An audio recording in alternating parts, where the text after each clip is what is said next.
Që ja thej grunin e Kallamoqi, ministrin ja thej, e ja qes. Koncentrat nuk përdori. Të toku gjëjq. As të tomli. Ky çift bashkëshortor brajshori jetoi në Suedi gati 2 dekada. Punuan rretën fëmijët në këtë shtet skandinav, por në fund vendosën të kthehen përfundimisht për të jetuar në vendlindjen e tyre.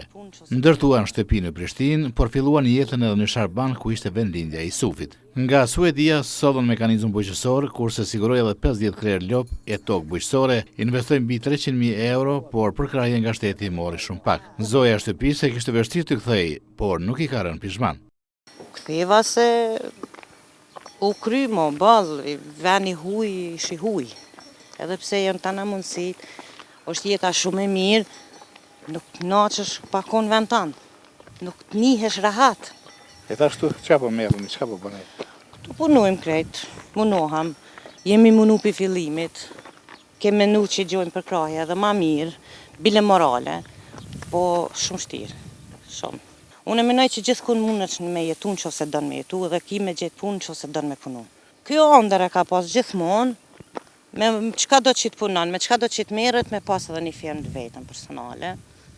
Me qenë se e ka pas tokën, do e ka kompenzu e ka bo, e ka qelë firmën, merret me firmën, ka qef. Isuf brajshori edhe në Suedi u mor me rritjen e xhellave. Por një moment thot ai vendosa që këtë veprimtari ta vazhdoj në fshatin e lindjes. I mora fëmijë dhe pas shumë vitesh i ktheva në Sharban. Jetoi mirë, por të kishim veç pak përkrahje nga shteti, do të arrinim shumë rezultate. Fillimi është që 6 vite jam me to, besoj që mrena 2 vite rrotullohet pak. Edhe situata ka Ministria e Bujqësisë.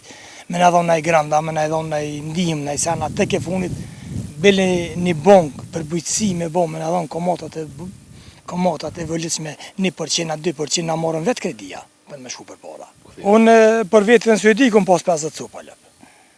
Jo mirë me to edhe atje. Kom punu në Volvo në fabrik, edhe kom pas gjithmonë 50 copa lëp, dikon pe 95-ës, ja 96-ës i kom pas 50 copa lëp në Suedi. Jam mësuar në Suedi që kafshet i ushqej me ushqim natyral dhe përveç grurit e misrit nuk përdor asgjë tjetër për rritjen e bogative. Kam rreth 40 krerë gjelle. Problem shitja e qumshit dhe sigurimi i tregut për shitjen e mishit.